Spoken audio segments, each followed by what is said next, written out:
पहला सबसे बड़ा मिथ तो है काजल लगाना। अब वो लोग लगाते हैं काजल को आंखें बड़ी करने के लिए। आंखें बड़ी नहीं होंगी। इस फिर नॉर्थ ईस्ट की स्टेट्स, जापानीज़, चाइनीज़, वो लोग अपनी आंखें नहीं बड़ी कर सकते है काजल लगा के। दुनिया भर के घरेलू पेस्ट और ये सब आप नहीं कर सकते। आप नहीं गोरा कर सकते, आप चेंज नहीं कर सकते। You can not play with genetics. Behave like a parent. You are a parent, you are the authority. If you have said no, that means no. Okay, so hello everyone. We are back with another episode of Honest Bachit. Okay, I know it's a bit delayed, but it's worth the wait because today we have Dr. Rohit with us. Doctor Rohit एक paediatrician तो हैं ही, साथ साथ एक educator और consultant भी हैं। वो पिछले 10 सालों से इन्फेंट केयर में बहुत एक्टिव हैं और आगे जानते हैं डॉक्टर रोहित से ही। Welcome doctor Rohit. Thank you for having me.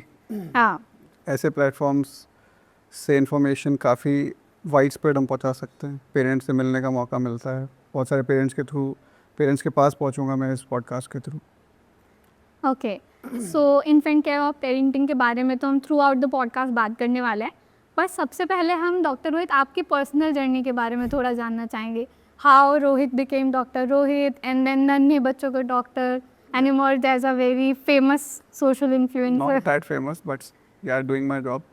So, since my childhood, I was very fascinated about science and tech. So, science in the sense medical sciences.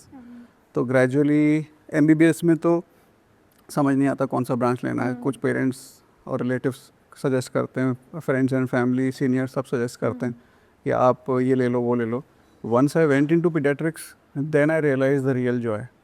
जब आप एक बेबी को, एक मदर को हैंड ओवर करते हो, जब आप फैमिली को हैंड ओवर करते हो, वो जॉय इज़ अनमैचेबल। प्लस एक बहुत ही सिक बच्चा जब वो घर जाता है, तो जो एक खुशी का माहौल होता है घर के अंदर, वो that can not be substituted with money. तो that thing is very good. तो that part of it is very nice. फिर gradually I wanted to do something on social media. I initially thought of YouTube, then somehow it got delayed, then I came to Instagram. तो वहाँ पे थोड़ा बहुत लोगों का support and प्यार मिला, and now we are here. Now you're being very humble because you have million of views, but it's okay. That was quite a journey. Thank you for sharing that. तो सब social media से horizon भी बड़ा हो जाता है। या वो तो आप एक केटर ऑफ कम्युनिटी में ही आप पहले जा सकते हैं as a paediatrician, but with social media I am able to reach Australia, Canada, US. वहाँ के पेरेंट्स एंजाइटी क्या है, उनके फियर्स क्या हैं, because international medical system is not that robust. They will not listen to your everyday queries and everyday small fears. हाँ, जैसे यहाँ पे डॉक्टर्स ऐसे पर्सनल बात Indian करते doctors are into the family. हाँ, They are attached with the family. They grow with the family. है ना? ऐसे ऐसे डॉक्टर्स भी जिन्होंने जनरेशन्स भी देखी हाँ, फैमिली कि उनके बच्चों के बच्चे भी अब उनको दिखा रहे हैं, तो they are a part of the family. तो that thing is lacking in abroad medical care. तो वो चीज़ मुझे फील होती है और पेरेंट्स के क्वेश्चंस में भी फील होती है। They are very happy to talk to us. We are able, if you give them 15 minutes also, they are so happy. Wow, you can. क्योंकि उनके लिए वो एक्स्ट्रा ऑर्डिनरी है। उनको अपॉइंटमेंट 1 मंथ के बाद के मिलते हैं, 2 मंथ्स के बाद के मिलते हैं। So as a medical perspective, best place to be in the world is India. On a call सबके डॉक्टर्स कोई ना कोई, किसी रिलेटिव, किसी का फ्रेंड, किसी के कॉन्टैक्ट थ्रू होते हैं। You can just call and take advice. तो ऐसा वहाँ यूएस में आपको, ऑस्ट्रेलिया में वहाँ नहीं। हाँ, जैसे एक दो You cannot रिलेटिव call. मेरे फॉरेन में सेटल्ड हैं, तो उनके सबसे बड़ा इशू यही होता है कि medically you can't feel connected to the doctor. It's just a prescription thing and yes. तो सबसे पहले आप हमें बताइए कि ऐसे कौन से केसेस हैं जो आप फ्रीक्वेंट बेसिस पे इनकाउंटर करते हैं। लाइक ये 2-3 केसेस तो आपके पास बहुत ज़्यादा आते हैं ऐसे। जी, अगर न्यूबॉर्न्स में देखें तो सबसे पहले तो न्यूनेटल जॉन्डिस, ओके, जिसको पीलिया बोलते हैं हम भाषा के अंदर, तो वो जॉन्डिस एडल्ट जॉन्डिस से अलग होता है। Adult jaundice is due to liver pathology. तो उसके अंदर अगर हम रिपोर्ट भी देखते हैं सीरम बिलिरुबिन की, तो it is divide into direct and indirect. तो डायरेक्ट अगर आपका बढ़ा हुआ है तो इट सिग्निफाइज कि आपको लिवर पैथोलॉजी है। इनडायरेक्ट अगर बढ़ा हुआ है तो दिस इज़ हाइपर, जो बच्चों के अंदर होता है, इनडायरेक्ट बिलिरुबिनीमिया होता है, इनडायरेक्ट बढ़ता है, which is related to blood pathology. उनका बेसिकली आरबीसीज टूटते हैं, उसमें से बिलिरुबिन रिलीज होता है और बच्चे पीले हो जाते हैं, पीलिया हो जाता है। इग्नोर कर देते हैं काफ़ी लोग। बहुत सारे लोग, मिथ है इसके रिगार्डिंग कि धूप में रख दो।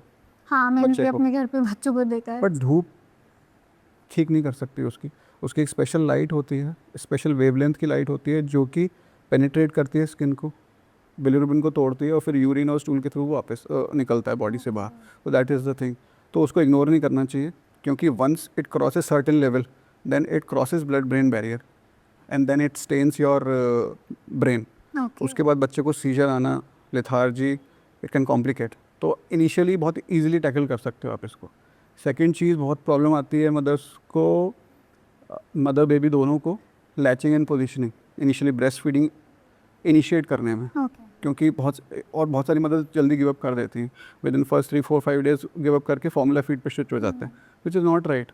Breast milk is a gift from God.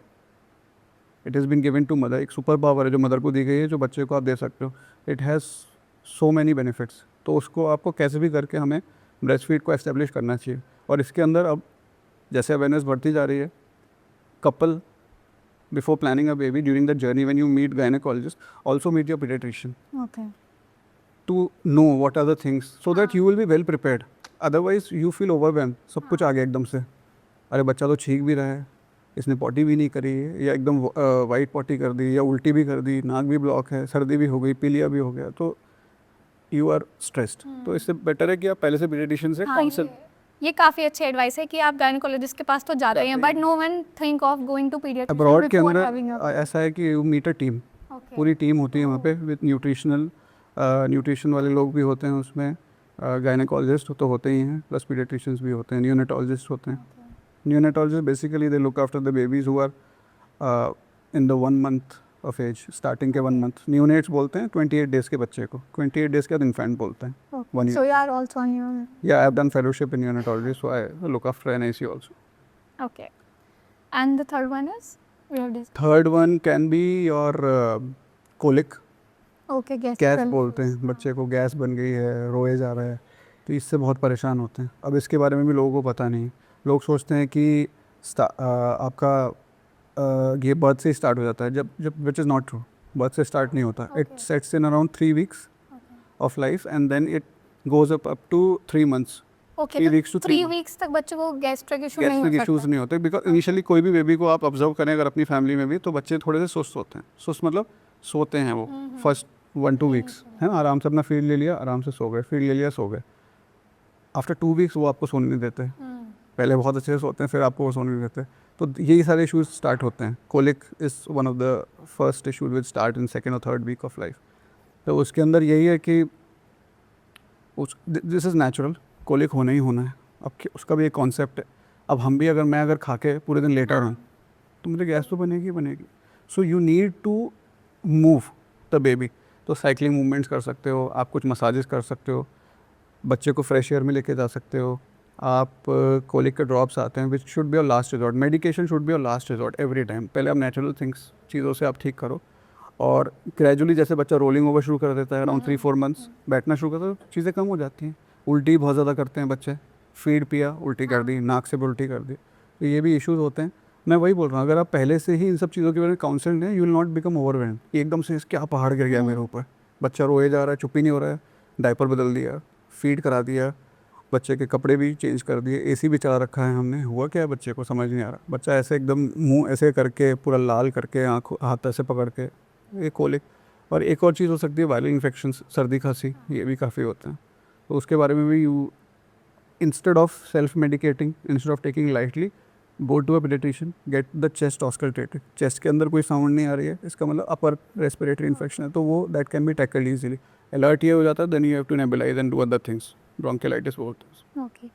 जैसे अभी आपने ये सारे केसेस मेंशन किए, तो जनरली पेरेंट्स नहीं समझ पाते कि क्या कॉज है बच्चे के रोने का. और अभी रिसेंटली मैंने आपकी एक वीडियो भी देखी थी, उसमें आपने बहुत अच्छे से डिफाइन किया हुआ था कि अगर ऐसी साउंड बेबी बना रहा है तो वो ये वाला इशू है, अगर ऐसी साउंड बना रहा है तो ये वाला इशू है. वो एक्चुअली एक यूएस में एक पॉडकास्ट टाइप ही होता है, उसके अंदर एक आए थे अपना एनालिसिस लेके, शी इज़ प्रिसिला डंस्टन, तो उनकी थ्योरी है वो. ओके. तो उसके अंदर एक ऐसा नहीं है कि वन साइज फिट ऑल, ऐसा नहीं होता. Gradually if you spend the time with your baby, you realise कि दिस इज़ हंगर क्राई. जैसे सपोज अगर नॉर्मल लोगों के लिए अगर मैं बताना चाहूँ, जैसे नेह बच्चा करता है तो नेह, तो it is mostly due to hunger and all. बच्चे अपने आईज रब करते हैं, कान रब करते हैं, that means they are over stimulated, now they want to sleep, so switch off the light, make them sleep. Okay. So ऐसे कुछ sounds हैं बच्चे करते हैं. But see, parenting is about evolving and adapting as you spend the time with your baby. तो उसके साथ साथ आप भी इवॉल्व होते, आप भी सीख रहे होते हैं. वही है, एक बस एक लंबी सी जर्नी है ये, इसका कोई डेस्टिनेशन नहीं है, वो चलती ही जाएगी, चलती जाएगी, और हर 15 दिन में एक नई चीज़ आपके सामने आती जाएगी.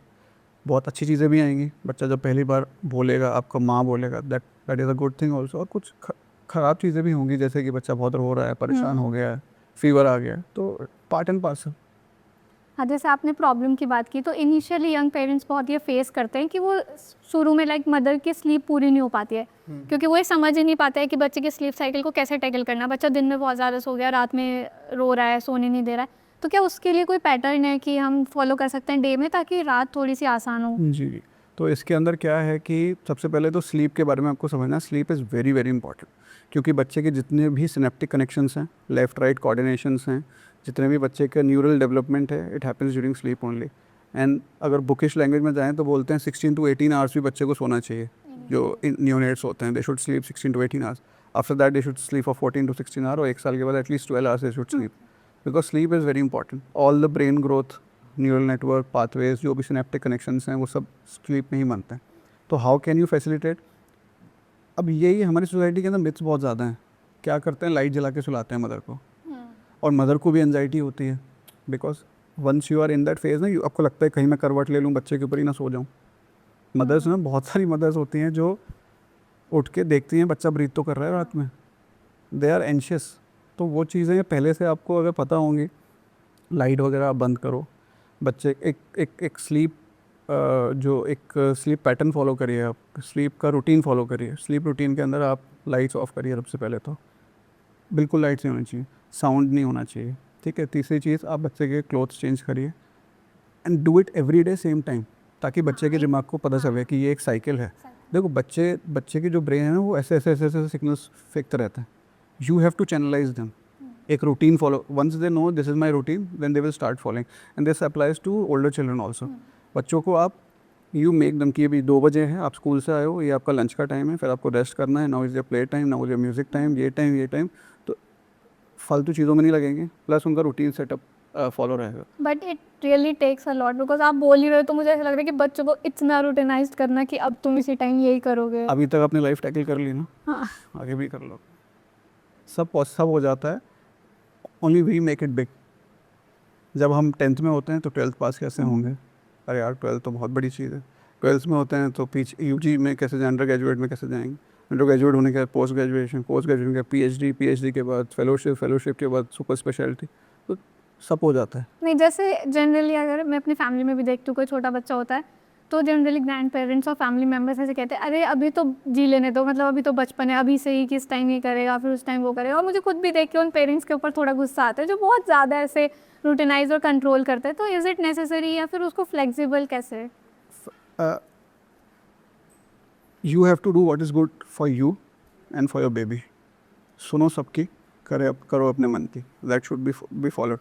सी, पेरेंट्स, ग्रैंड पेरेंट्स, इन सब का अपना एक स्पेस है, इन सब की अपनी जगह है. We have to respect them and you should respect. ऐसा नहीं है कि जो सब कुछ वो लोग कह रहे हैं सब कुछ गलत है, many things are right also. लेकिन कुछ जो मिथ्स हैं, जैसे लाइट जला के सुलाना बच्चे को, ये सब नहीं करना चाहिए, because it is hampering the sleep. वो बच्चे की स्लीप हैम्पर कर रहा है, उससे मदर की स्लीप हैम्पर हो रही है. Already mother postpartumly is very down and out, she feels very anxious, she feels very lonely and all. तो आप ये सब चीज़ करके और उसको बढ़ा रहे हैं. We have to facilitate, we have to work as a team, और मदर और बेबी को एक यूनिट समझिए और उनको हेल्प करिए कि उनकी लाइफ हम और कैसे आसान बना सकते हैं. तो उसमें यही है कि आप फालतू के मिथ्स मत करिए फॉलो. ओके, तो moving on to our next question. So कुछ ऐसे मिथ्स हैं पेरेंटिंग कम्युनिटी में जो थोड़े टाइम के बाद फैक्ट की तरह लगने लगते हैं. तो आप भी ऐसे बहुत सारे मिथ्स को डे टू डे बेसिस पे इनकाउंटर करते होंगे, तो आप एक दो शेयर कर सकते हैं हमारे जी, audience के? पहला सबसे बड़ा मिथ तो है काजल लगाना. अब लोग कोई ब्यूटीफाई करने के लिए काजल नहीं लगाता. काजल इज़ फॉर ब्यूटिफिकेशन. आप लोग भी जो फीमेल्स, एडोलसेंट और फीमेल्स हैं, वो लोग सुंदरता के लिए लगाते हैं ना. वो लोग लगाते हैं काजल को आंखें बड़ी करने के लिए. आंखें बड़ी नहीं होंगी. इस फिर नॉर्थ ईस्ट की स्टेट्स, जापानीज़, चाइनीज़, वो लोग अपनी आंखें नहीं बड़ी कर सकती है काजल लगा. तो ये तो कॉमन सेंस है. As a beauty product okay, use it, but not as a कि आप अपनी साइज़ बढ़ा लेंगे आँखों का. सबको बड़ी बड़ी आँखें चाहिए, क्यों भाई, छोटी आँखों से क्या प्रॉब्लम है? तो दूसरी चीज़, गोरा करना. दुनिया भर के घरेलू पेस्ट और ये सब आप नहीं कर सकते, आप नहीं गोरा कर सकते, आप चेंज नहीं कर सकते। You can not play with genetics. एक ब्लैक पेरेंट का बच्चा ब्लैक ही होता है ना, वाइट तो नहीं निकलता। और वाइट और कॉकेशियन पेरेंट्स का जो बच्चा होता है वो वाइट ही निकलता है। तो वही है, अब you can not play with genetics. बाल निकालते हैं बच्चे के जब पैदा होते हैं तो छोटे छोटे बाल होते हैं। वो क्यों होते हैं? वो नेचर ने दिए हैं उसको, ताकि बच्चा बाहर जाए तो ठंड से बच सके। तो एक प्रोटेक्शन दिया है नेचर ने, विच इज़ नेचुरल। और टाइम के साथ नेचर उसको वापस भी ले लेती है, अपने आप चले जाते हैं। एक बाल नहीं रहता बच्चे के शरीर पे, उसको निकालने की कोशिश करते हैं हाँ, मालिश से। आटे की लोई लगा लगा के। तो एक और है कि बच्चे को बहुत रिगरसली मसाज करना ना, उल्टा कर देना, हाथ पैर एकदम जैसे डॉल को हम घुमा देते हैं ऐसे, इस तरीके से करना, उससे बच्चे के बोन स्ट्रांग हो जाएंगे। ये भी मिथ है, कोई बोन स्ट्रांग नहीं होता। आपके न्यूट्रिशन से, ब्रेस्ट मिल्क से बच्चे का बोन स्ट्रांग होगा। It is a bonding time and mother only should do massage. और बहुत ज़रूरी नहीं है कि आपको बहुत आधा घंटा 1 घंटा मसाज कर ले। 10 मिनट्स एक प्राइवेट टाइम मदर और बेबी का, मदर हंस के बात कर रही है बच्चे से, बच्चा भी रिस्पॉन्ड कर रहा है, एक हल्के हाथ से बच्चे की मसाज कर रहे हैं, एक virgin coconut oil is good enough. लोग मस्टर्ड ऑयल, सरसों का तेल जो होता है वो यूज़ करते हैं स्टार्टिंग। बादाम का तेल भी नहीं। हाँ, तो सब सरसों का तेल बहुत पंजेंट स्मेलिंग होता है, तो बच्चों को पसंद नहीं आता, बच्चे रोते रहते हैं। तो सब कुछ सारे इश्यूज़ टैकल हो चुके हैं, लेकिन हमने सरसों का तेल हम यूज़ कर रहे हैं तो बच्चा उससे परेशान, उसको पसंद ही नहीं आ रहा, ज़बरदस्ती तेल लगा रहे हैं। तो ये कॉमन मिथ्स हैं जो कि ऊपर बढ़ना चाहिए हमें इन सब चीज़ों से। ओके, सो मिथ से आगे बढ़ते हैं तो एक पेनलेस और पेनफुल वैक्सीन का भी कंसेप्ट आता है। तो लाइक इज़ इट रियल, और अगर रियल है तो क्या दोनों वैक्सीन्स इक्वली इफेक्टिव हैं? देखो, वैक्सीन तो इक्वली इफेक्टिव हैं, ठीक है। पेनलेस कुछ नहीं होता, इट इज़ अ मिसनॉमर। पेनलेस क्या मतलब वो सब ये एक मिथ्या है, कोई दिस इज़ मिसनॉमर। पेनलेस क्यों बोलते हैं? क्योंकि जो वैक्सीन्स पेनलेस होती हैं उनमें बच्चों को घर जाने के बाद अगले दिन बुखार कम आता है या नहीं आता है, बच्चों के पैर सूजते नहीं हैं, रेडनेस नहीं होती, जिससे पेरेंट्स परेशान नहीं होते। पहले क्या होता था कि लोग ये लगवा के आते थे पेनफुल वैक्सीन्स और एक हफ्ते तक बच्चे को सूजन रहती थी, तो वो पैरासीटामॉल के ड्रॉप्स वगैरह, सिकाई वगैरह करते रहते थे। पेनलेस वैक्सीन का ये फ़ायदा है कि उसमें ये सब चीज़ें कम होती हैं। अगर जैसे आपने सुबह वैक्सीन लगाई तो शाम को हल्का फुल्का बुखार आएगा, आया तो आया, नहीं आया, नेक्स्ट डे से बेबी इज़ नॉर्मल, आपको पता भी नहीं चलेगा पेरेंट्स को। तो पेरेंट्स अपनी इन सब चीज़ों से बचना चाहते हैं, और वो भी एक कॉम्पोनेंट होता है पर्ट्यूसिस का। 6 वीक्स पे हम लगाते हैं वैक्सीन, 6, 10, 14, 1.5 महीना, 2.5 महीना, 3.5 महीना। तो उसमें एक हेक्सासिम करके वैक्सीन लगती है, जिसमें हेक्सा मतलब 6 वैक्सीन होती हैं, उस 6 ऑर्गेनिजम्स के अगेंस्ट होती है। तो उसमें एक पर्ट्यूसिस होता है। तो वो कंपोनेंट अगर होल सेल है, मतलब सेल का पूरा होल में है, तो वो पेन कराता है। अगर ए सेलुलर होगा, सेल के बिना होगा, तो वो पेन नहीं कराता है। बस इतना ही है। ओके, सो ए सेल्यूलर मतलब उसको बनाने के लिए ए सेलुलर बनाने के लिए एक्सपेंसिव प्रोसेस है, इसीलिए वो आपको महंगा पड़ता है। ओके, और वो सस्ता है तो वो सस्ता पड़ता है, इजी प्रोसेस है तो वो सस्ता पड़ता है। तो तो एक मतलब कंपोनेंट ही है। जनरली गवर्नमेंट हॉस्पिटल्स में तो आपको वो पेनफुल वाली। हाँ, वही मिलती हैं, which is also equally effective. और वैक्सीन्स तो आपको मिस कोई नहीं करनी चाहिए, वैक्सीन्स तो आपको लगवानी ही लगवानी है, कोई किसी की बात मत सुनिए, मिस नॉर्मल। हाँ, देखो, हज़ारों डिसीज़ हैं, उनमें से गिनती चुनती कुछ ही हमारे पास डिजीज़ हैं जिसके अगेंस्ट हमारे पास वैक्सीन है। अब वो भी मिस कर दो क्योंकि दूसरे ने ये कह दिया, दूसरे ने ये कह दिया। If you can go out and do a dinner of 5,000, 4,000, you can easily afford a vaccine also. वो भी अफोर्ड नहीं कर पाए, go to a government setup, government setups are also very good, go there and have vaccines. जो available हैं वो लगवा, at least जो अवेलेबल वो तो लगवाओ। लोग वो भी नहीं लगवाते हैं, मिस कर देते हैं dates. Keep a reminder, don't miss the dates. Also you talk a lot about the breast feeding and its importance, but बहुत सारी मदर्स सफिशिएंटली फीड नहीं कर पाती हैं अपने बेबी को due to lack of enough breast milk या and knowledge also, and along with that solid food और सॉलिड फॉर्मूला मिल्क्स जो होते हैं वो सब कैसे इंक्लूड करें टू मीट दैट डिफिशियंसी? तो पहले 6 महीने में मोटा मोटा हम लेमन लैंग्वेज में अगर बोलें 6 महीना, तो ऐसा कुछ प्रॉपर 6 महीना नहीं होता, पर हम अगर बताने के लिए बताएं तो 6 महीने तक तो baby should be exclusively breast fed और फेड मिल्क। सॉलिड तभी नहीं देना है बच्चे को, बिकॉज बच्चे की गट रेडी नहीं, बेबी इज़ नॉट रेडी, बच्चा भी बैठता नहीं है। हम लोग भी खाना बैठ के खाते हैं, लेट के तो नहीं खाते। तो ये सिंपल कॉन्सेप्ट, जब बच्चा बैठना शुरू करे, अब ऊपर का स्टार्ट करो। कभी कभी बच्चा 5.5 महीने पे बैठना शुरू कर देता है, तो यू कैन स्टार्ट। तो बेसिकली सॉलिड स्टार्ट करना है, कॉन्सेप्ट ये होता है कि बच्चा अगर बैठना शुरू कर दिया विद सपोर्ट भी किया रहा, बैठ रहा है, रीचिंग आउट फॉर ऑब्जेक्ट, कोई ऑब्जेक्ट उसके सामने रखा हुआ है, वो रीच आउट कर रहा है, ठीक है। और आप अगर खाना उसके पास लेके जा रहे हैं तो showing interest in the food, मुंह खोल रहा है, या आप जब खाना खा रहे हैं तो आपको देख रहा है, ड्रूलिंग हो रही है, इसका मतलब baby is ready. You can start from 5.5 months also. तो इनिशियली तो आप ब्रेस्ट फीड ही कराइए, नहीं करा पा रहे हैं due to some issues, mostly ये लैचिंग पोजिशनिंग वाले इशू की वजह से भी बहुत सारी मदर्स नहीं करा पाती हैं, they give up very easily. तो they should always take help of gynaecologist, paediatricians and lactation consultants. तो उनकी हेल्प लीजिए, एस्टेब्लिश कराइए। नहीं करा पा रहे हैं then go for formula, don't go for any animal milk. Animal milk should not be given till 1 year। अभी कुछ लोग बोलेंगे कि WHO की स्टडी आ गई है, 6 months के बाद आप दे सकते हो। अभी रिसेंटली उसका कंट्रोवर्सी, मैं वीडियो ही बनाऊंगा उसके ऊपर, बट ऐसा कुछ नहीं। आप डीप में जाओगे ना तो वो it is not applicable to low socio income status like India. हमारी कंट्री में एप्लीकेबल नहीं होता। उन्होंने स्टडी भी बहुत ऊपर ऊपर से सुपरफिशियल करी है, कोई इनकन्क्लूसिव एविडेंस नहीं है। हाँ, हो सकता है कि गाय का दूध देने के बाद आपके बच्चे को कुछ ना हो, 10 में से 9 को कुछ ना हो, पर एक को जिसको होगा it can be life threatening also. और we as a doctor we have to cater to that one baby also. तो मैं तो आपको यही एडवाइस करूँगा, ठीक है। तो फार्मूला मिल्क दीजिए आप। फार्मूला मिल्क प्रिपेयर करने के वीडियोस बहुत सारे होते हैं, वो देख सकते हैं आप। सही तरीका क्या है, उसकी जो एयर होती है वो अच्छे से निकालनी होती है ताकि बच्चों को गैस ना हो। 6 month के आसपास आप सॉलिड स्टार्ट करिए। तो सॉलिड आपको पहले स्टार्ट करना है तो प्यूरी फॉर्म में दीजिए। तो it can be a single grain का कोई प्रोडक्ट बना सकते हैं, प्यूरी बना सकते हैं, वेजिटेबल की प्यूरी बना सकते हैं, या किसी फ्रूट की प्यूरी बना सकते हैं, ठीक है। तो उसके साथ आप बच्चों को वो ऑफ़र करिए। फर्स्ट 3 days के लिए, 3 to 5 days के लिए ऑफ़र करिए सेम चीज़। उससे क्या होता है, एलर्जी पता चल जाती है कि बच्चे को सूट हो रहा है, कहीं लूज मोशन तो नहीं हो रहा, कोई वॉमिटिंग तो नहीं हो रहा, सूट नहीं हो रहा बच्चों को। नहीं होता किसी किसी का, सारे बच्चे डिफरेंट टाइप के होते हैं। तो वो आप ऑफ़र करिए। वो लेने के बाद फिर आप दूसरा प्रोडक्ट दूसरी प्योरी आप ऑफ़र करिए 3 days के बाद। तो ऐसे करके आप करिए। जब बच्चा 15-20 दिन तक ऐसे एक टाइम पे ले ले तो आप 2 टाइम कर दीजिए, जैसे सुबह 12 बजे फिर 6 बजे। तो 6 से 7 महीने पे आपने प्योरी दिया। उसके बाद उसकी कंसिस्टेंसी बढ़ानी है हमें, तो आप 7 to 8 months में मैश्ड फूड दे सकते हो। मैश करके हाथ में आराम से जो मैश हो जाता है, उसकी कंसिस्टेंसी ऐसी मैं बताता हूँ, जैसे आपने चम्मच में लिया तो आप उसको गिरा रहे हैं, पानी होगा तो वो एकदम से गिर जाएगा। प्यूरी भी बहुत जल्दी गिर जाती है, लेकिन वो टाइम लेके गिरेगा जैसे दही होता है, थोड़ा टाइम लेके गिरेगा वो भी ग्रेविटी से नीचे। उसके बाद 7 to 8 months में आपने ये किया। फिर 9 to 10 months में आप और लंपी फूड्स थोड़े से दे सकते हैं, जो कि थोड़े से गाठे वाले फूड होते हैं, वो आप दे सकते हो, लंप्स होते हैं उसमें। और जैसे बच्चा अराउंड 12 months के आसपास आता है, 11-12 months, तो आप उसको चुई, रबरी या ग्रेनी फूड्स होते हैं जिसको वो चबा सके, क्योंकि अब उसके टीथ भी आ गए होंगे उस टाइम तक, तो उस टाइप के फूड दे सकते हो।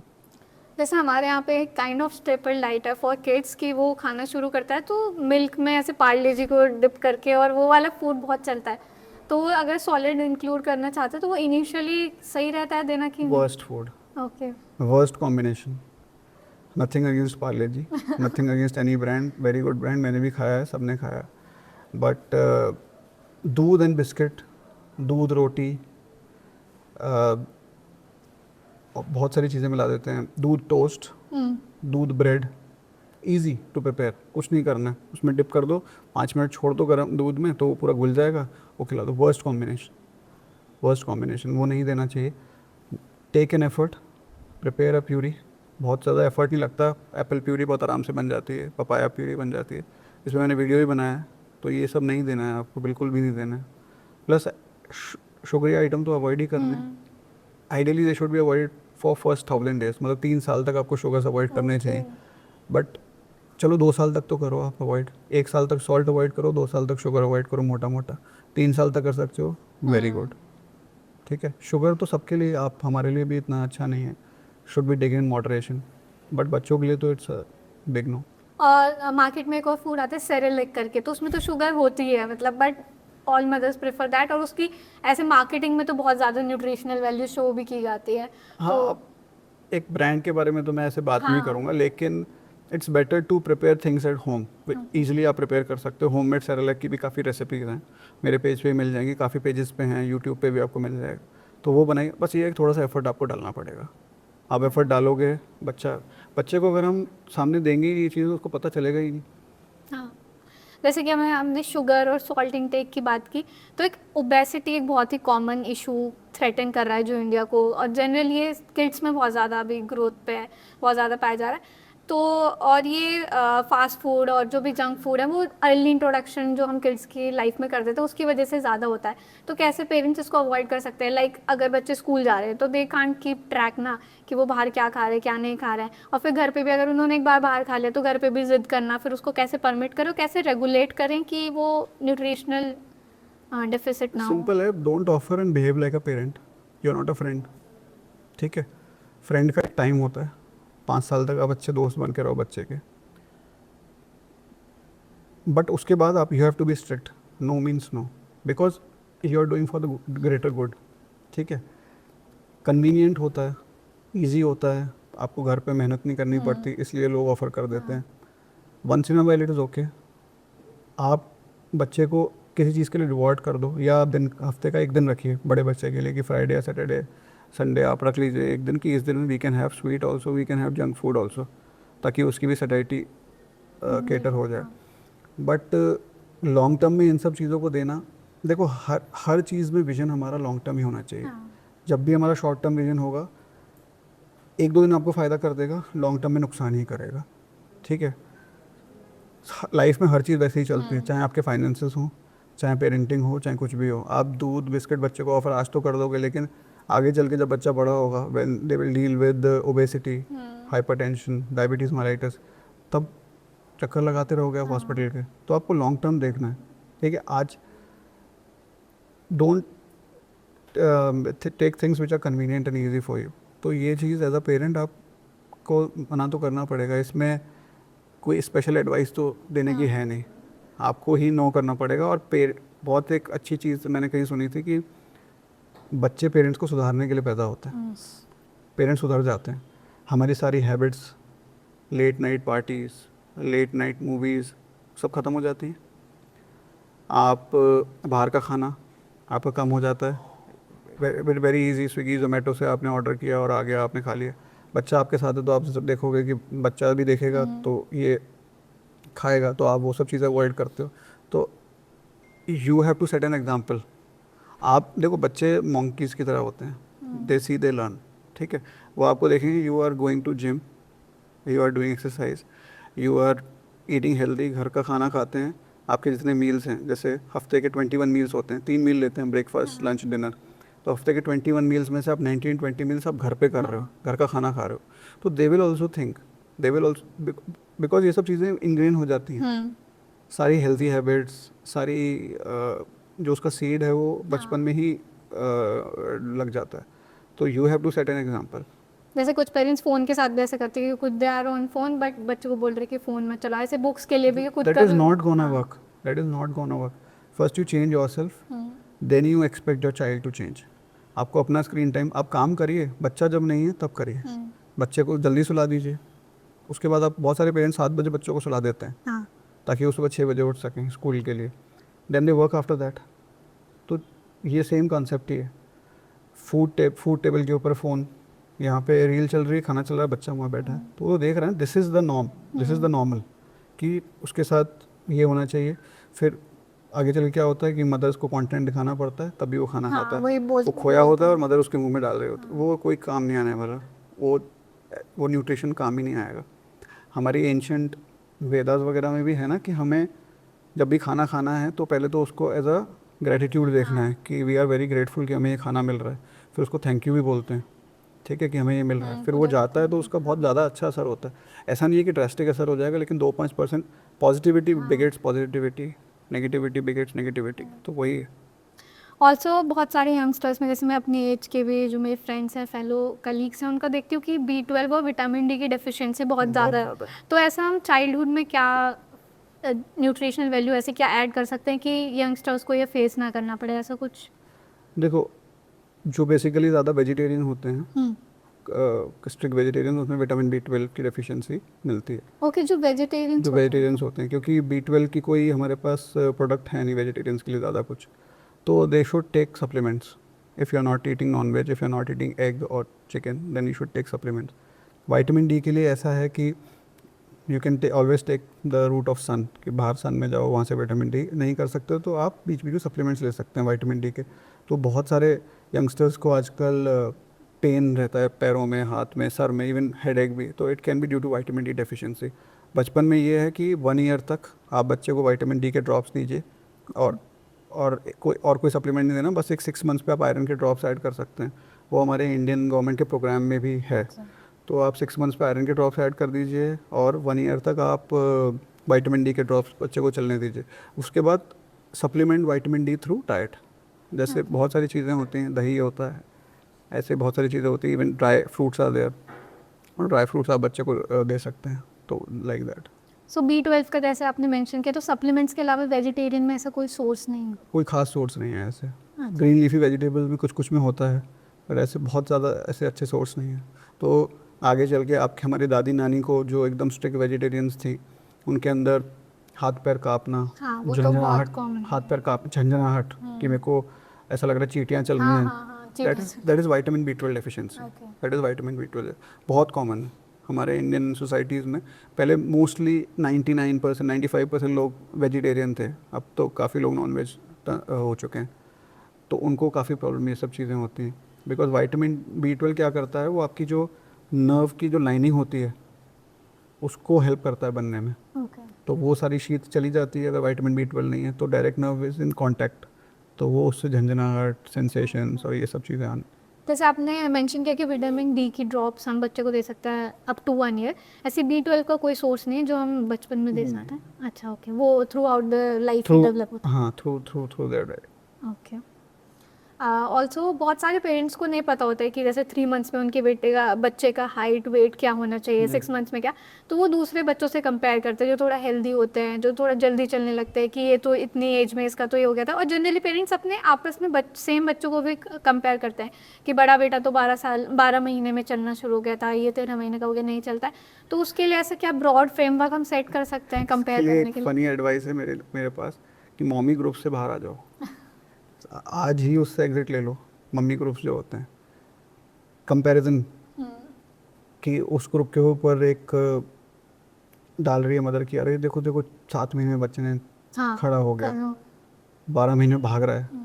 हर किसी की लाइफ एक जैसी नहीं है ना, आपकी और मेरी लाइफ एक जैसी नहीं है, आपकी लाइफ एक्सपीरियंसेस अलग है, मेरे लाइफ एक्सपीरियंसेस अलग हैं, तो वो चीज़ें नहीं करते हैं। Development is always a range कि बच्चा इस टाइम से इस टाइम के बीच में कर लेना चाहिए, नहीं करता है एक कट ऑफ है, अगर यहाँ तक नहीं करता तब हमें घबराना है। ठीक है, कोई बच्चा जल्दी करेगा, रोलिंग ओवर का भी एक रेंज है, जैसे बच्चा पलटना शुरू 4 से 6 महीने में करता है। अब कुछ बच्चे 4 पे कर देते हैं, कुछ 6 पे करते हैं, कुछ 5 पे करते हैं, but that doesn't make your baby weak. और आगे चल के ऐसा नहीं है कि उसके स्कॉलस्टिक परफॉर्मेंस पे कुछ असर पड़ने वाला है, या वो ब्राइट नहीं बनेगा, या एंटरप्रेन्योर नहीं बनेगा, या ऐसा कुछ नहीं है। ऐसा इन सब चीज़ों का कुछ लेना देना नहीं है। Don't compare. आप अपने भी तो जेनेटिक्स देखिए, पता चला मदर और फादर 5.5 इंच के हैं एंड दे आर एक्सपेक्टिंग कि बच्चा एकदम नहीं हो सकता। जेनेटिक्स कहाँ लेके जाओगे आप? तो ये सब चीज़ें ऐसे नहीं काम करती। वेट का मोटा मोटा अगर आपको कैलकुलेट करना है, आप अगर याद रखना चाहते हैं, तो जैसे 3 kg का बच्चा आपका बॉर्न हुआ है बर्थ पे, तो 6 मंथ पे डबल होता है, तो 6 किलो का हो जाएगा। 1 ईयर पे ट्रिपल होता है, तो 9 kg का हो जाएगा, और 2 साल पे 4 टाइम्स होता है, तो 12 kg हो जाएगा। तो 3 × 4 = 12। तो मोटा मोटा अगर आपका बच्चा 2 साल पे 11.5 से 12.5 किलो के बीच में है, तो फाइन। और अगर बच्चा 2.5 kg का बॉर्न हुआ है, तो उसमें डिफरेंट उस हिसाब से प्लस और भी चीज़ें होती हैं कि आपने न्यूट्रिशन क्या दिया है। बिकॉज क्या होता है, 12 मंथ्स 15 मंथ्स के आसपास जब बच्चे मोबाइल होते हैं, तो they run around a lot. तो वो रन भागेंगे तो कैलोरीज बर्न होंगी बहुत ज़्यादा, कैलोरीज आपकी बहुत ज़्यादा बर्न कर रहा है, और हम दे कम रहे हैं। बच्चे बहुत कंप्लेन होती है मतलब कि बच्चा खाता नहीं है, भागता रहता है, दौड़ता रहता है, लेकिन खाता नहीं है, एक्टिव है लेकिन खाता नहीं है। तो कैलोरीज ज़्यादा बर्न कर रहा है, पर कैलोरीज अंदर कम जा रही हैं, तो बच्चा तो पतला हो ही जाएगा। तो ये सब चीज़ें, बहुत सारे फैक्टर्स होते हैं, पर मोटा मोटा अगर आपको याद रखना है, 6 महीने पे डबल, 1 साल पे ट्रिपल, 2 साल पे 4 गुना। सो हमने बहुत सारे क्वेश्चन आपसे पूछ लिए, बट कुछ ऐसे क्वेश्चंस हैं जो आपको लगता है कि और पॉडकास्ट में या फिर डॉक्टर से पेरेंट्स को पूछने चाहिए, बट वो जनरली ऐसा पूछते नहीं है। ऐसा कोई क्वेश्चन आपको लगता है? क्वेश्चन से ज़्यादा आप जब आप पीडियाट्रिशियन विजिट पर जाते हैं, take a diary, okay, note down all your queries, क्योंकि आप वहाँ जाके आपको समझ नहीं आता मैं क्या पूछूं। डॉक्टर ने चेकअप किया, हाँ भी सब ठीक है, ऐसा है, ये वैक्सीन का नेक्स्ट डेट है, जाओ। बहुत आती हैं कुछ मदर्स डायरी लेके, उनके 10 क्वेश्चंस लिखे रहते हैं कि बच्चे ने हिचकी लिया, क्या ये नॉर्मल है, स्पीजिंग किया था उस टाइम पे, क्या ये नॉर्मल है, लूज मोशन हो गया था बच्चे को, वॉमिट कर दिया था, या बच्चे को कैसे नहलाना है क्या, तो ऑलवेज मेंटेन अ डायरी. और father should accompany, father also should take part जितना वो कर सकते हैं. मदर का रोल ज़्यादा है, लेकिन फादर का भी रोल है, ऐसा नहीं है. उसको घर का एनवायरनमेंट अच्छा रखना है ताकि नर्चर कर सके मदर अपने बेबी को, तो वो कर सकते हैं. और बाकी यही सब चीज़ें पूछ सकते हैं. So moving on to our next round, that is the rapid fire round. So I want you to answer these questions in a very crisp and short manner, okay? So my first question is, what are some important tests that every newborn baby should have? So basically 3 tests: OE test, which is for hearing, then a TSH test for thyroid, and third test can be for jaundice, transcutaneous bilirubin. Next question is, one piece of advice that you want to give to every young parent out there. Develop patience. Parenting requires a lot of Guys. Okay, favorite book on parenting or childcare? Brain Rules for Baby by John Medina. It is like practical and quite a fun book. Practical tips, yet scientific tips. Okay. And what's the most rewarding part of your job apart from seeing cute babies on daily basis? That discharging a preterm which was born 600 700 ग्राम 600 ग्राम का बच्चा, उसको 1.5 kilo 2 kilo करके भेजें, और फिर वो 6 महीने के बाद 6 किलो का है, 7 किलो का चलता हुआ है. और फिर आप उसको चलते हुए भेजा. तो that Okay. So that if one will gonna take more than one sentence to answer. Okay, so this is like, as you already said, that there is no particular rule of parenting. But फिर भी एक broad framework जो आप parents को suggest करने थे, ठीक है आप ये तो फॉलो कर नहीं होते हैं टाइप्स. देखिए, सिंपल सी चीज़ है. स्टार्टिंग वाला डिजीज़ वाला पार्ट और 1 ईयर वाला पार्ट तो कवर हो चुका है. उसके बाद 5 साल तक you share all the love, pamper them with all the toys, सारी डिमांड्स पूरे करिए. उनको लगना चाहिए कि my parents are there for everything, because वो एक बार डेवलप हो गया तो वो ज़िंदगी भर रहेगा. कल को कुछ भी परेशानी आएगी, दे विल नो कि they will not hide from it, they will come back to it every sorry कि मेरे साथ ये प्रॉब्लम चल रही है या आई नीड दिस.